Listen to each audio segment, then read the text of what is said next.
Today we're going to move this door opening over about 3.5 feet or something like that. It does not line up with the exterior door. This used to be the exterior door, and that was a porch that at one point in time got closed in.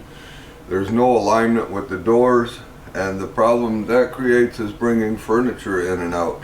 You cannot bring a couch through this door, get it through here and into the house. You have to use the other door, and that has a deck railing that's about 4 feet away. It's a big pain to bring a piece of furniture in here, and it's a big pain just coming in and out. So this door opening needs to get moved over. It'll work better for counter space here anyway, so that's what we're going to do. Also, we're going to redo these light switches, because this light switch is for the kitchen lights, which is great, but this one is for the porch light, so, or the outdoor light, and that really needs to be out there.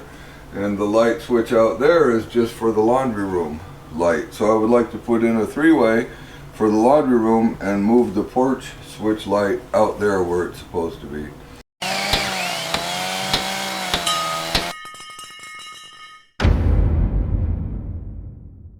Hi everybody, I'm Jim Dierdorf, and this is Detroit DIY. Let's get started. First thing I'm going to do is just rip all this trim off and get this old exterior door casing out of here. Let's get started.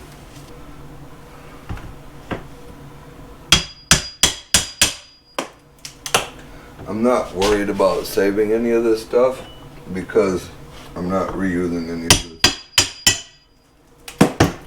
I'm not exactly sure what casing I'll put around the new door openings, but this is all paneling. That's going to go, it's going to get drywall in its place. So, and then all of this is going to go. And then hopefully when it's all said and done, we'll have room right here for a nice little shelving unit, for like an open pantry kind of shelving unit.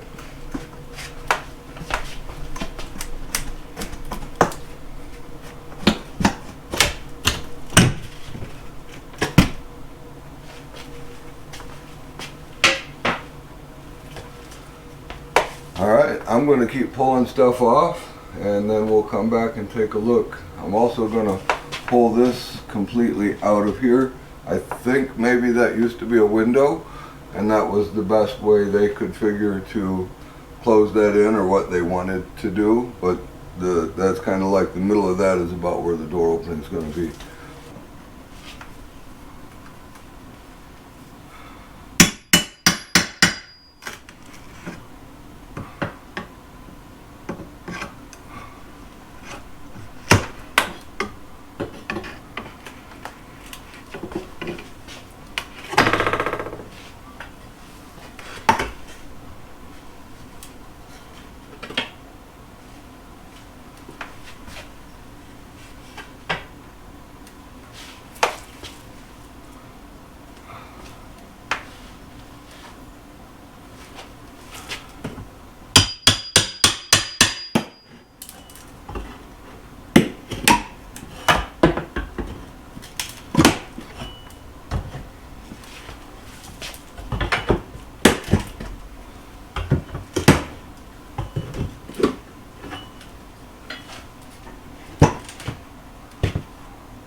Nothing better than tearing stuff apart. Putting it back together that sucks.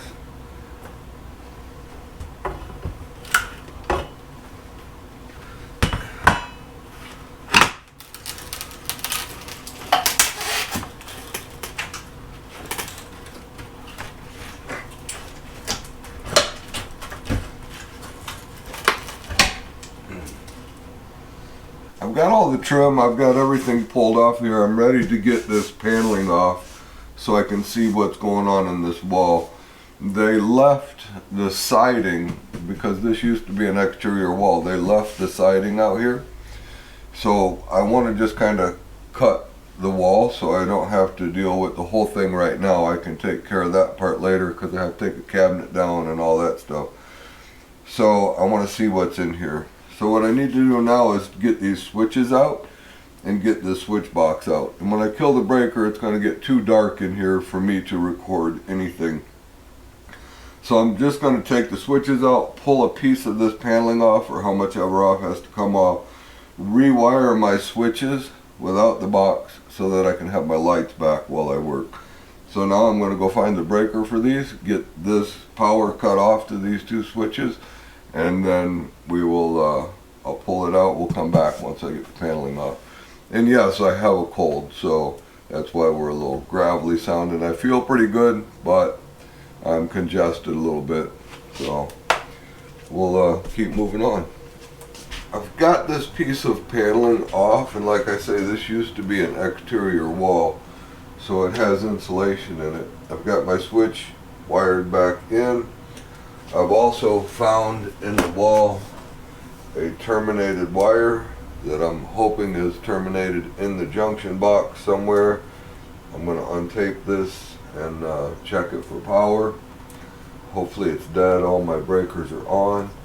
So I took out that outlet and I just have some wire caps on that, some wire nuts on that, so it's good to go for me to get the rest of this paneling off, and then I can pull all this insulation out and get all that stuff done. But first I do want to check and make sure I do not have power coming to this wire, because that wouldn't be good. I think the way they got it taped up here that there isn't, but you just don't know sometimes what other people do. So if they terminated it, I don't know why they didn't just go ahead and cut it off in the wall, cut it off right up there and call it good. So according to that, we're dead. After double checking everything here, yes, this wire is dead. So I'm just going to go ahead and get this one right out of my way. I'll just cut it off right up at the top there and be done with this one. Unfortunately, this one, even though it's my working switch, is not showing any power. So that tells me that the only thing I have to check on for a ground is this ground. But I don't think the ground's hooked up because it's not showing me any power on that switch. These wires are. So I'll have to double check that and make sure that the ground is functioning as it should.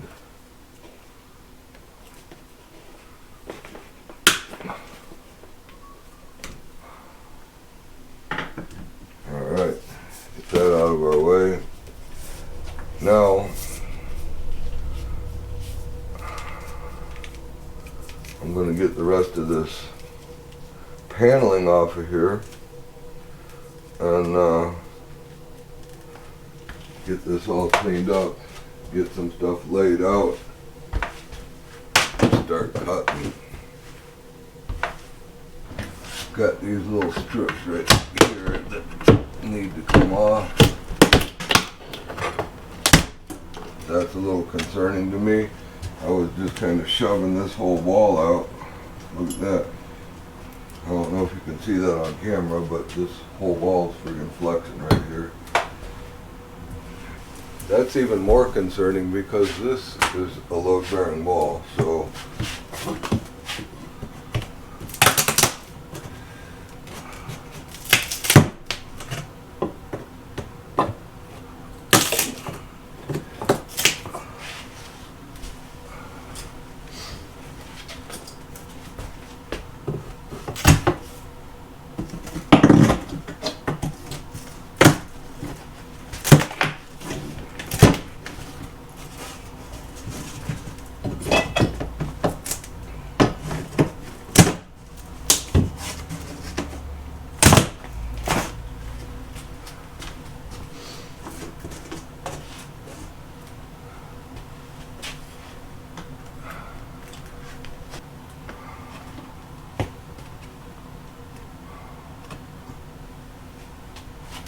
Well, that's pretty rotten. The plywood goes behind the or the paneling goes behind the drywall.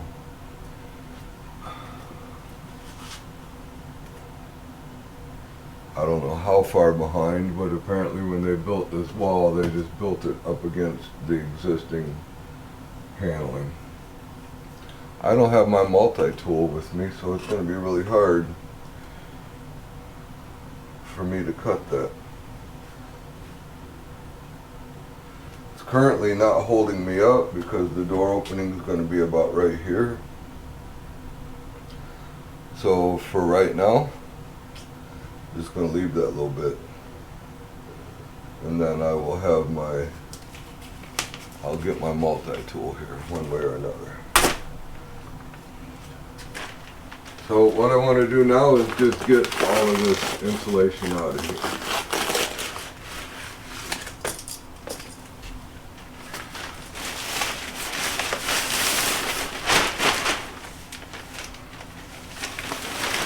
I'll pull all this out and then we'll come back before I start cutting some stuff out of here. I'm not going to pull these out until I actually get the new opening framed in, and then I will pull these out. Hopefully, and I can leave these in place just because I know this is a load-bearing wall, so I want to make sure that I have the weight supported. I went ahead and just used the Sawzall and cut that paneling out of there. It worked out kind of nice. The wire was tucked back in, so I didn't hit the wire cutting it, and then once I got a piece off and found the wire, then I was able to pull it out this way and clear it out of my way so I could finish the cut. So exactly as to why this wall is moving, it's back in here further and I can't see it currently. It is not stopping me right now. This side out here is going to get drywall also, but that's not the goal of this video or what I'm doing now. I want to get this framed in, and I would like to get the drywall inside of here.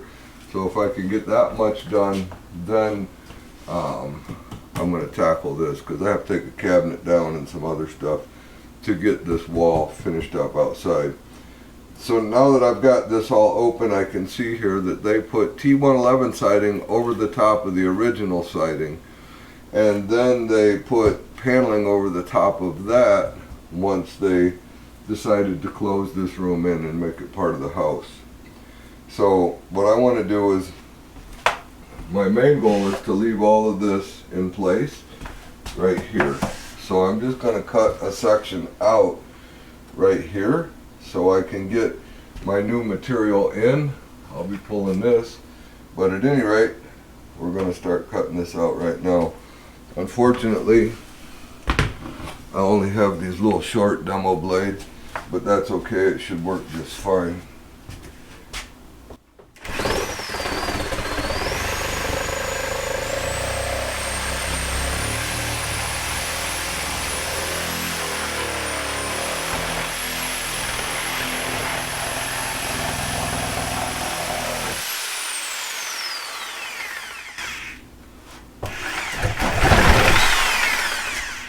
I'm just going to go ahead and cut it right here the same way and get that right out of my way.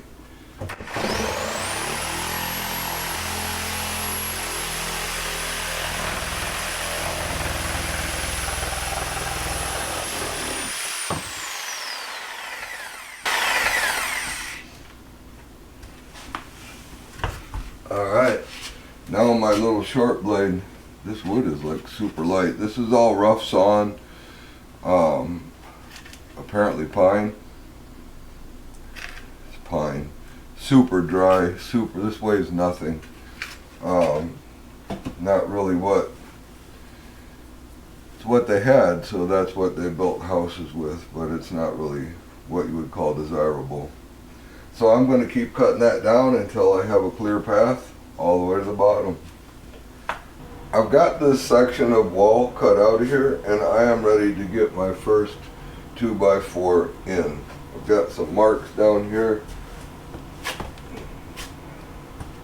Actually, I want to take my speed square and mark this out a nice straight line across there so I make sure that this isn't twisted.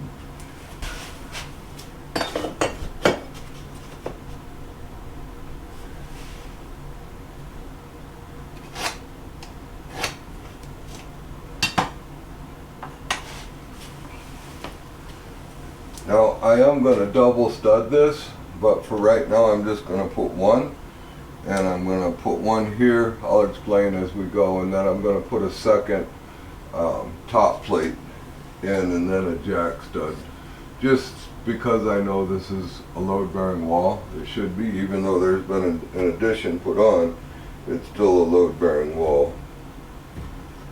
And I want this to go in pretty tight, so I think we'll wind up with that.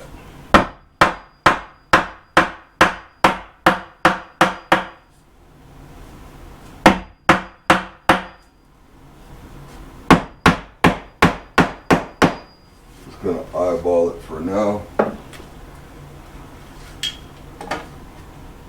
Oh, we're not bad, we're between the lines. Top needs to go over just a little bit more.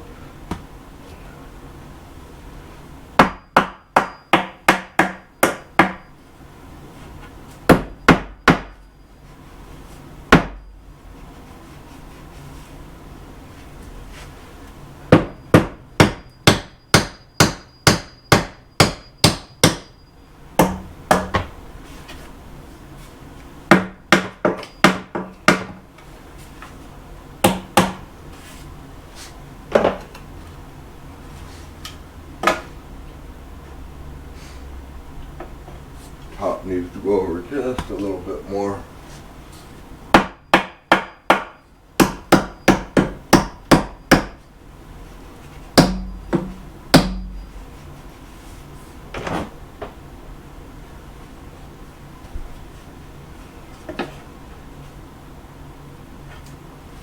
That is looking perfect. I'm going to get some 3-inch construction screws and run it right up in here. Then I'm going to check this for square. I'm just going to screw this top side right now, and then I'll go down to the bottom and get that. But I want to get this squared up real nice to this top plate, and then I'll focus on the bottom and make sure it's square also to the bottom plate. So I'm nice and square right now to my top plate, so I'm going to go ahead and just toenail a screw in right here.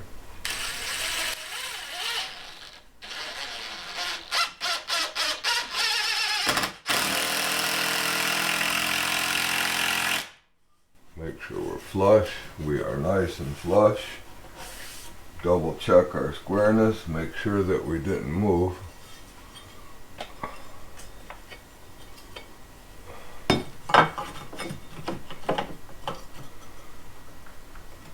We look good. Now I'm going to do the same thing over here. Actually, I'm going to go from this side.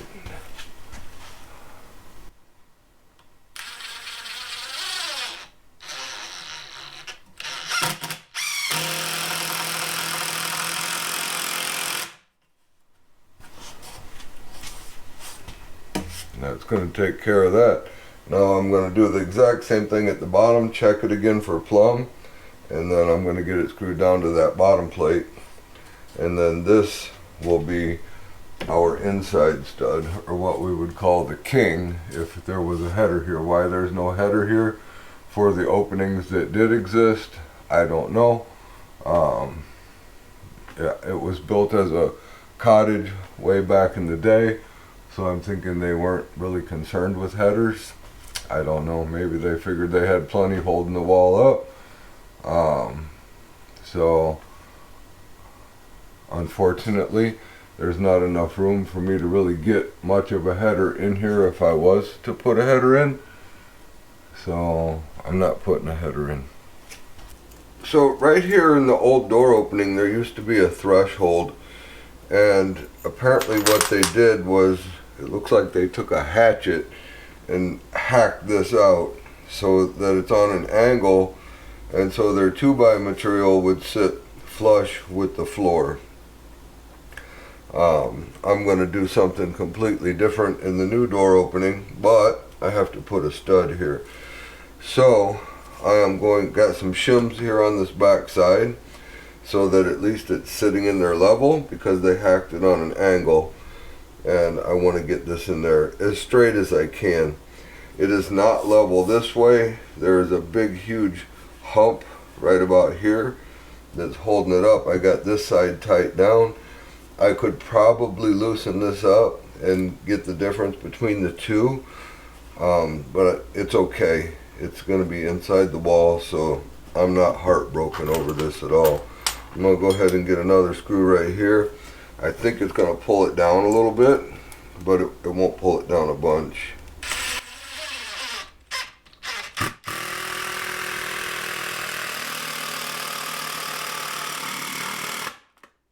Actually pulled it on an angle. It did pull it down some. I felt it go.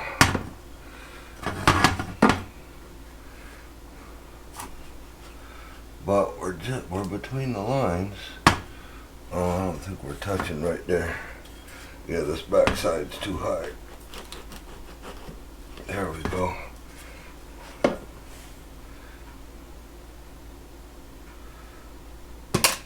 It's still showing this back side is too high.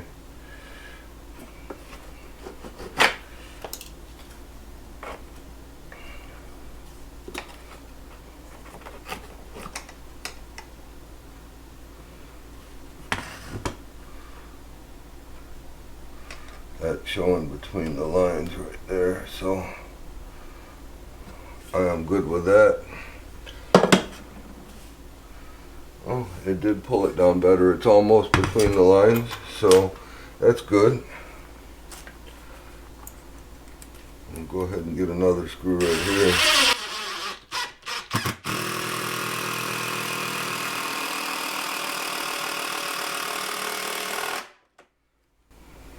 Alright, I'm going to finish screwing this down, then I'll get a measurement from here up and get my first 2x in, and then we'll have basically the door opening framed. At that point in time I can cut this out.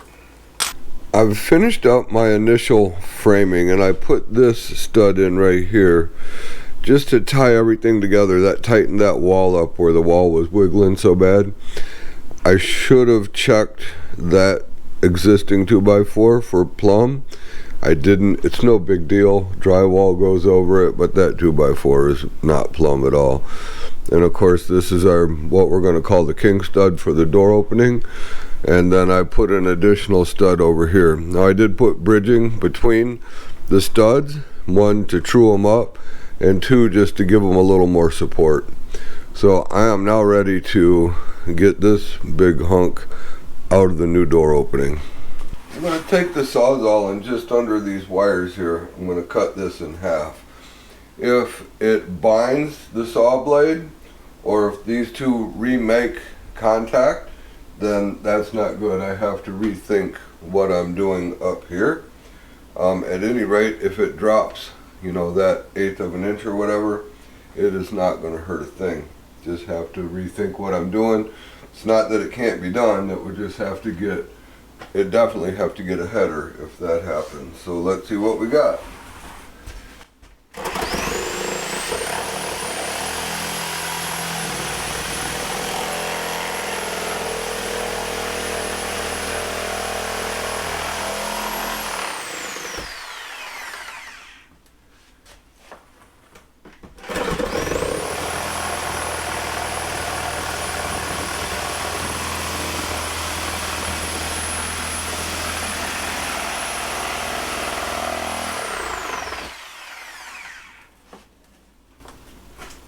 So far so good, no tension there.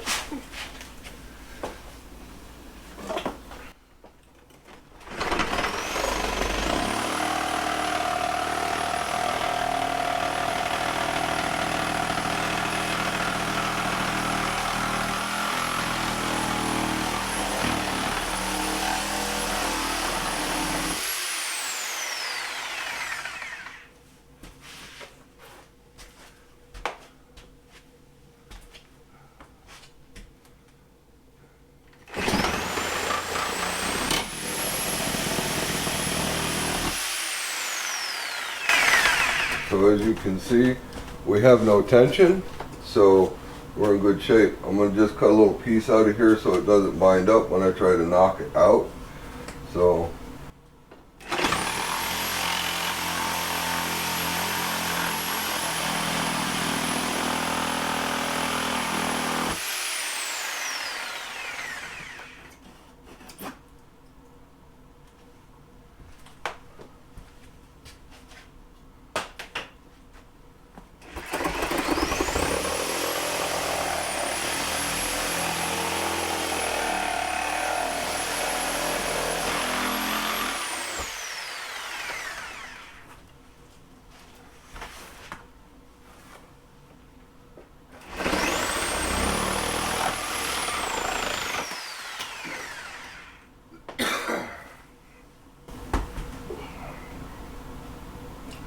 alright, that's all we needed. So now I think it's all we needed.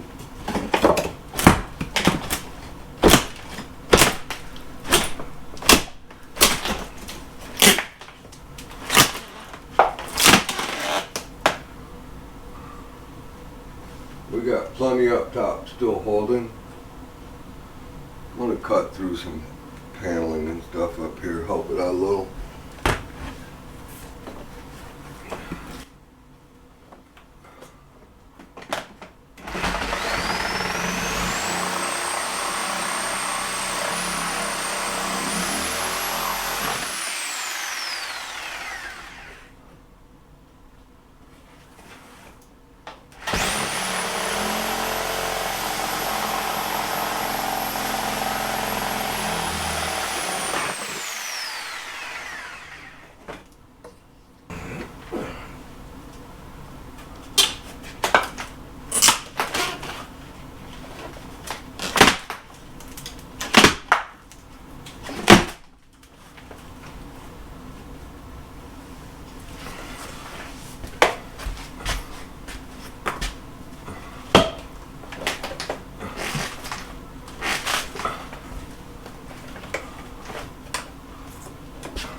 There's a lot of goodies in there still holding.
It's more the T111 siding holding me up than anything else here. It doesn't want to let go.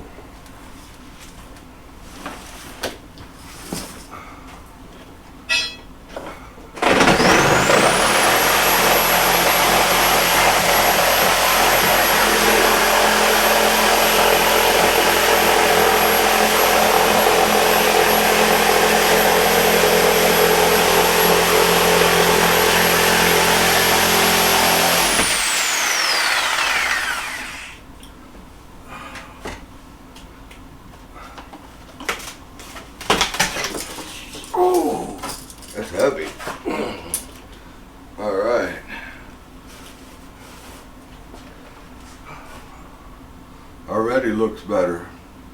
Now this piece.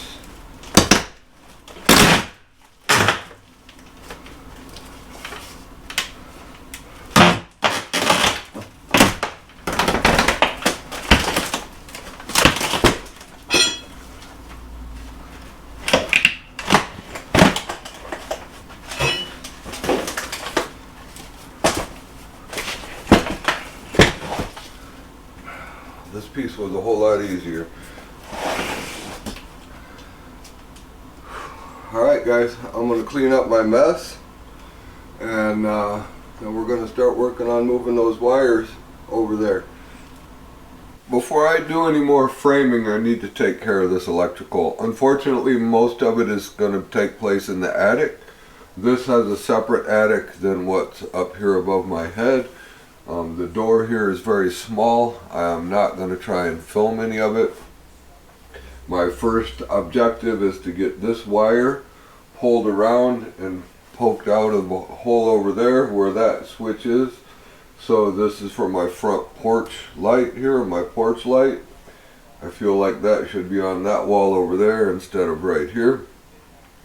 So we're going to move that over, and then when I do that, I'm also going to pull my 3-strand, my 14-3, over to this switch to come back for this light in the laundry room to make that a 3-way. So we'll have 2 switches here and 2 switches there. And yeah, I've got a lot of stuff to do in the attic. So once I get it all pulled, I'll explain everything that's going on, and especially the 3-way, and make that much more simple for you to understand. I've got all my wiring ran. I've got my boxes installed. I'm sorry it's a little bit dark, but I've got the breakers off, so I don't have any lights currently. But this is my traveler. So this wire here is a 3-wire. So there's a red, a black, a white, and a ground. And that goes from this switch box over to the other switch box. This wire goes to my light. So that one has the traveler and the power. So we have to make certain that when we're running our wires that we have traveler light, traveler power. So, and that's kind of the lead switch, and this is the secondary switch. We're going to take our neutrals and tie them together with an additional piece of ground wire to run to our switch. So we'll get all 3 of them lined up here and get our wire nut on.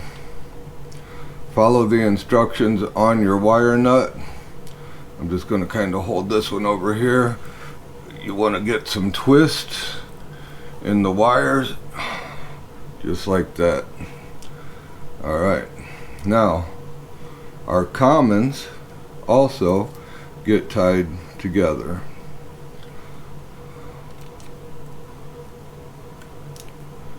Same thing, we want to get some twists on those wires.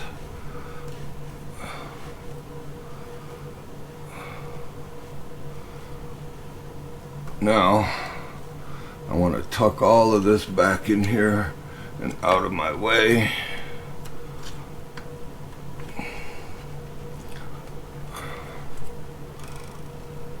The 3-way switch, I'll show you that right here in a second, is a little bit bigger than, and when you're putting these in here, you want to make sure my power and my for my light is on this side.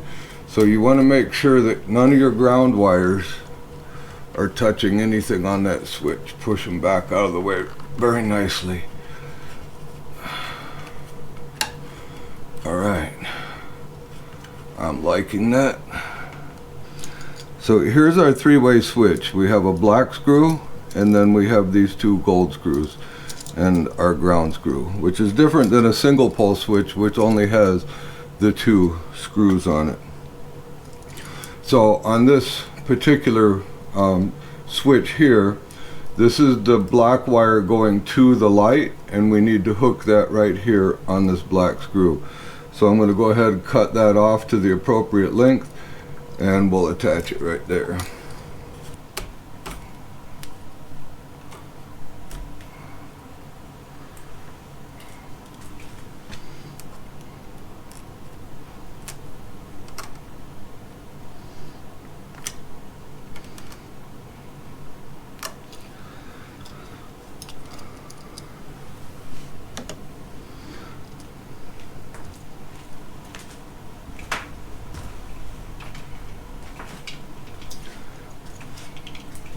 This switch is not marked with an on or off because it's a three-way switch, so there is no designated on or off.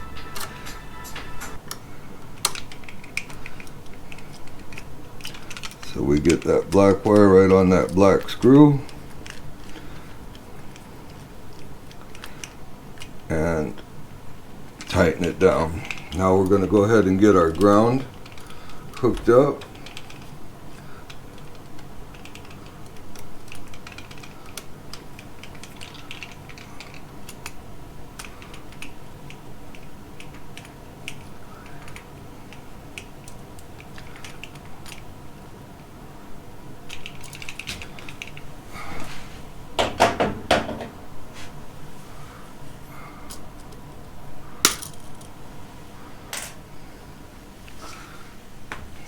Now the red and the black go to these screws, and it doesn't matter which one you put where. So we'll trim these off a little bit.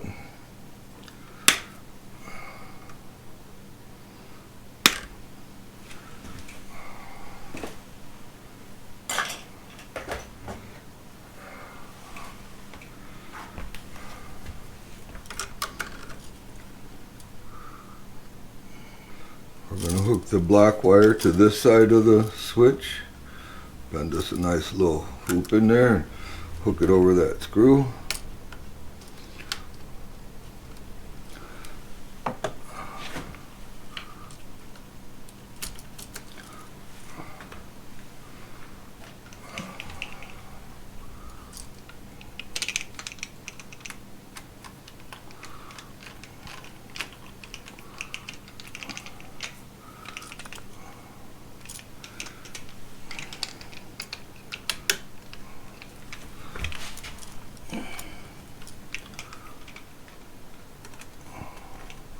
Make sure your wires are sitting in there nicely. There's a little indentation in the switch so that your wires get in there the way they should. Bend us a nice little hoop.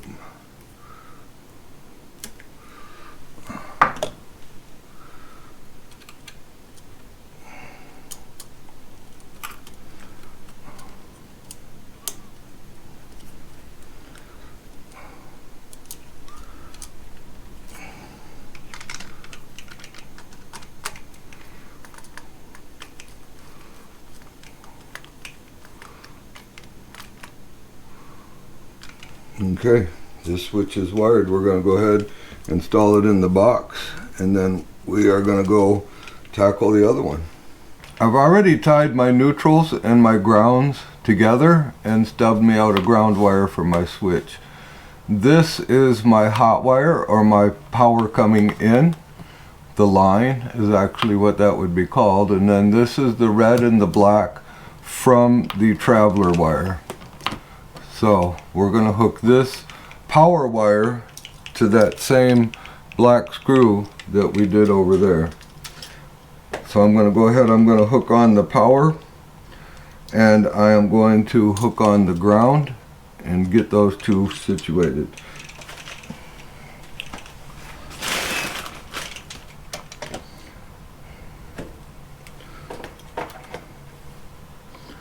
This is the existing wire that was in the wall. I could see no reason to replace it. Pull this over here like this. Pretty sure it's on the bottom over there. Yep.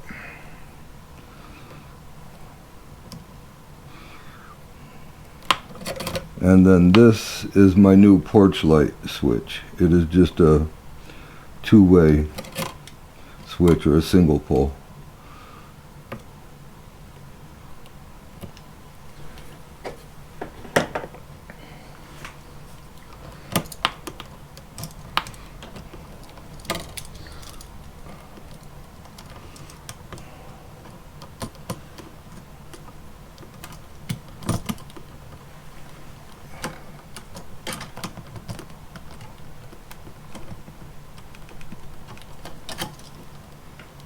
I bent that a little too tight.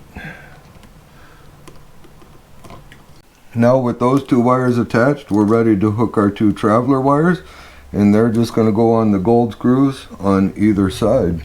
And it doesn't matter which side you put the red or the black on.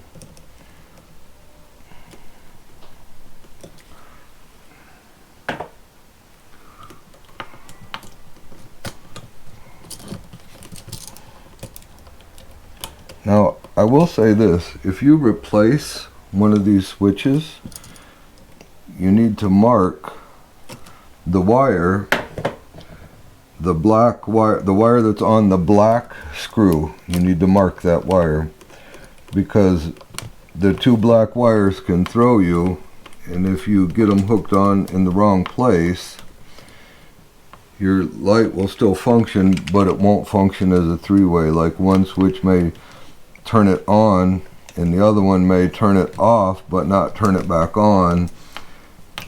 You'll just find you have a bunch of weird problems. So if you replace one of these three-way switches, make sure you mark that screw on the black, the wire on the black screw.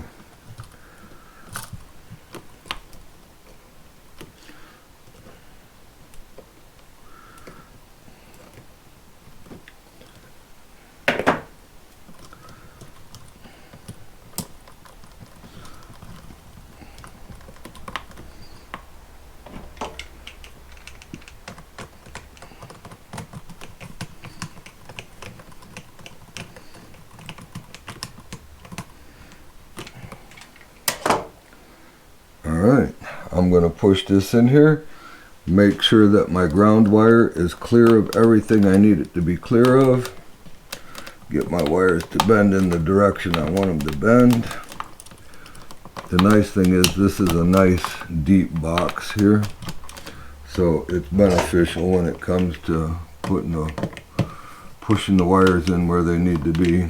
And they can be stubborn. Once you get the screws started, it's a little bit easier to nudge them around where they need to be, whether you reach in there with your screwdriver and push them, or reach your fingers in there. This switch is on a different breaker than this switch, but I have both of these off. This switch is twisted just a little bit from the wire tension, so I'm going to give it a little twist over.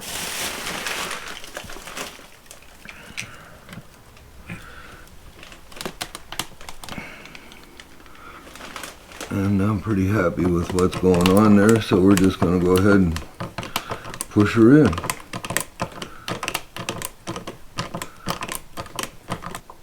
I tried to screw them on centered so I don't have problems with the switch plate, the cover lining up.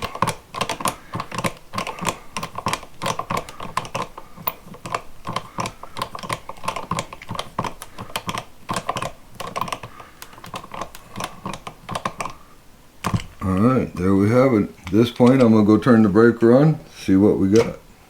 Now that we have a little bit of light back on the subject here, you can see this one turns the light on and off. And this one turns the light on and off. So, very good. One project completed. Let me show you what I got going on here real quick, and then I'm going to finish framing this stuff up and get a few other things done. So obviously I've got this outlet box installed. I've also installed, or this switch box I should say, and this is an outlet box down here that I've got installed. My wife decided she would like to have an outlet over here, so I've installed that. That only created me one little issue. The wire had to run up there, so I won't be able to put the 2x4 tight against like I wanted to, but that's okay. I'll just drop it down a little bit below that wire, and we'll be good there. I did have to, because of the length of this wire, use these connectors to splice another wire in. Now this is approved for an in-wall or a buried splice. I don't know how I feel about them. I've used them before. I've never had any problems with them, and hopefully I never do.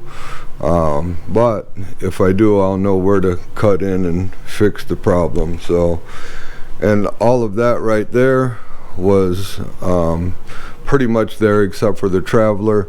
I drilled a couple new holes in the attic to come down to them and got the 2 wires down that I needed to for the porch light and the other.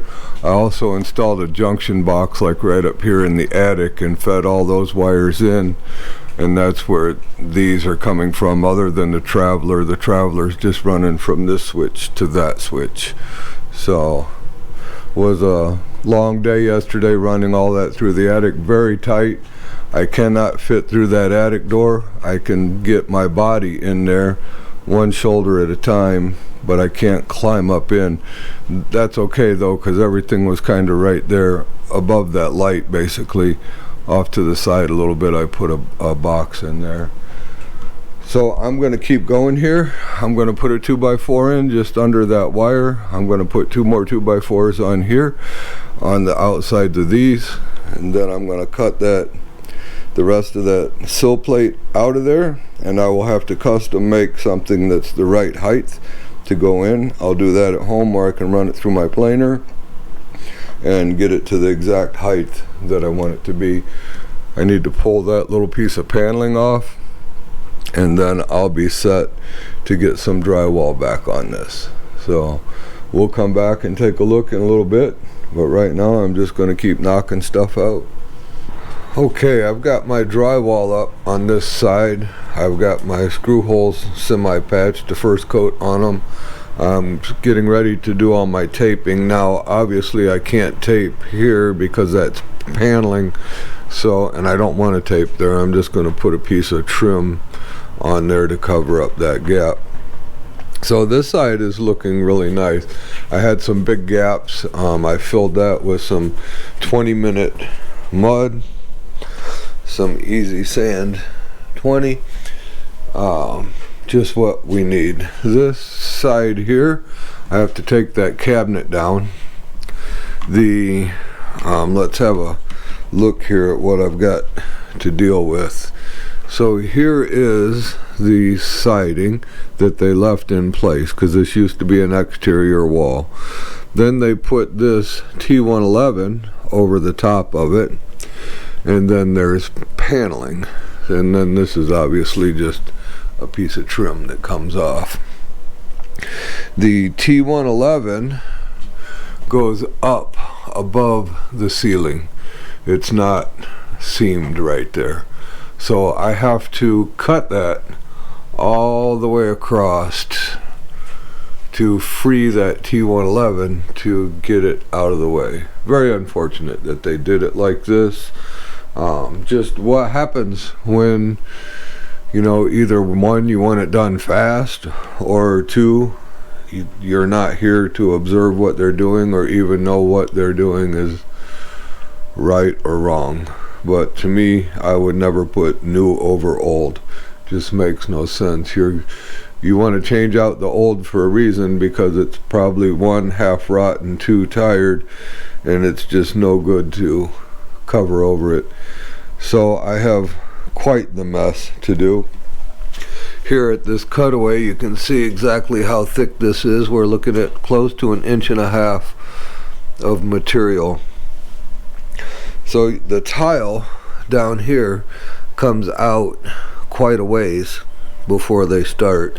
So what I'm going to have to do is shim these studs out probably 1 inch or better before I can put the drywall on, because I'm going to need it to at least come into this area here where the grout line is, so that I can have something that looks finished.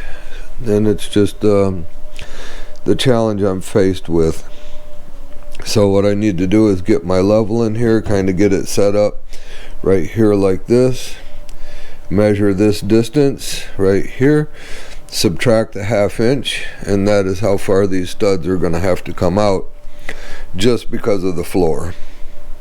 So not that I will rip all this stuff out of here.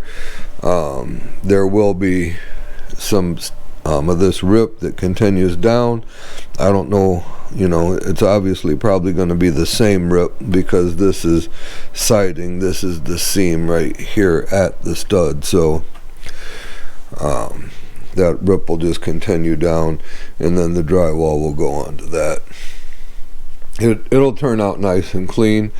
It's just extra steps, and it's going to be a lot of extra steps to get all the material off. Here we have just the T111, and apparently the siding is not here, but this was a very narrow opening, so somewhere along here, because I see no siding up here either, just T111, and then the siding starts down there. So it's maybe there's some of it back there holding this out, because there's a big gap up top here between the T111 and the framing. So there might be a small piece of it, but at any rate, that's going to take me a little while to cut that. I do have a flush cut saw, but the blades are super expensive and they burn up very quickly. So I think at this point what I want to do is just get all that paneling off and then work on the T111 and then pull the old siding. So I'll do that in pieces, but that's going to be a separate video. I can't do that all in one video. It'll be so long that it's, you know, just going to be ridiculous. But at any rate, from standing in the kitchen, things are looking pretty good. Alright guys, that's all the further I can go until I tear apart the other side of the wall. So that'll be a video in the near future. If you haven't subscribed yet, I would greatly appreciate it if you would consider doing so. And remember to always respect the power of your power tools. We'll see you soon.